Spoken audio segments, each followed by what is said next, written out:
नगर निगम शिमला की चुनावी प्रक्रिया पर संकट मंडराता नजर आ रहा है। मंगलवार को हिमाचल प्रदेश उच्च न्यायालय ने नाभा की निवर्तमान पार्षद सिमी नंदा और समरहिल पूर्व पार्षद राजीव ठाकुर की याचिकाओं पर सुनवाई करते हुए 5 वार्डों की चुनावी प्रक्रिया पर स्टे लगा दिया है।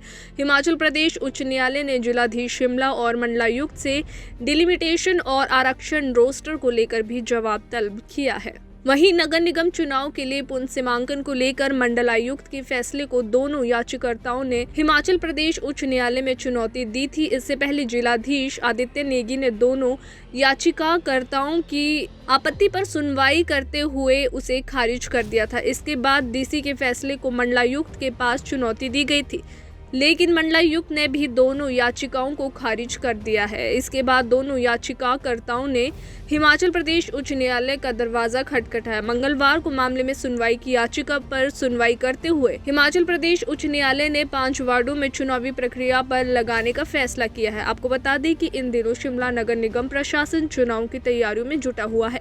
प्रशासन की ओर से चुनाव प्रक्रिया पूरी करने के लिए वोटर लिस्ट वेरिफिकेशन की प्रक्रिया चल रही है।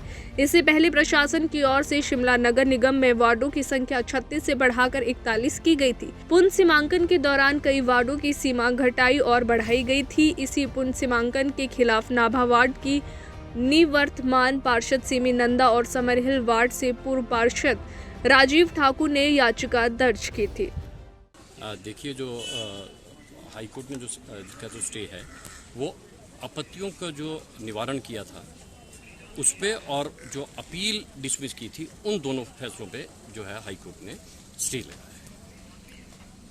और किस तरीके से जो है याचिका दायर की गई थी दूसरे पक्ष द्वारा भी जो यहाँ पर याचिकाएं, एक याचिका नहीं 2 याचिकाएं थी। एक सिमी नंदा जो काउंसलर है नाभा वार्ड की, उन्होंने की थी।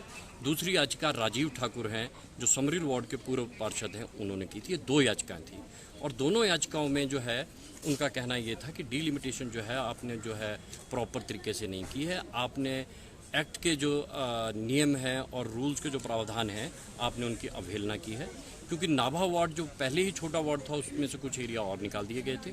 समरहिल जो एक बहुत बड़ा वार्ड था, उनका कहना ये था कि बालूगंज साथ लगता वार्ड छोटा है और कुछ एरिया ऐसा है जो बालूगंज से कॉम्पैक्ट है लेकिन समरहिल में शामिल कर दिया गया, उसे बालूगंज में शामिल किया जाएगा। ये आपत्ति है।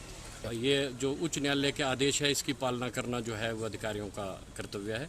हालांकि मैं ये कहूँगा कि पहले उन्होंने जो है उच्च न्यायालय के आदेश की पालना नहीं की है, और बावजूद इसके कि पिछली बार एक विस्तृत जजमेंट से जो है आदेश दिया था और आदेश में बहुत सी फाइंडिंग्स थी, उन्होंने उस वक्त भी नहीं मानी थी। अब ये काम उनका है कि उस आदेश को कैसे देखते हैं। अधिकारी कौन कौन है सर, और क्या अधिकारी डिप्टी कमिश्नर और डिविजनल कमिश्नर? क्या इनके खिलाफ भी कंटेम्प्ट का अगर जो प्रार्थी हैं जिन्होंने ये की है वो कंटेम्प्ट फाइल करना चाहेंगे तो मैं ये कह सकता हूँ व्यवसायिक एक प्रोफेशनल के नाते कि हाँ उन्होंने कंटेम्प्ट की है। अगर वो चाहेंगे तो कंटेम्प्ट भी फाइल की जा सकती है। लोकतंत्र के लिए जो है अधिकारियों का किसी पक्ष का जो है वो ले लेना, चाहे वो सत्ता पक्ष हो चाहे कुछ हो, ये लोकतंत्र की हत्या के समान।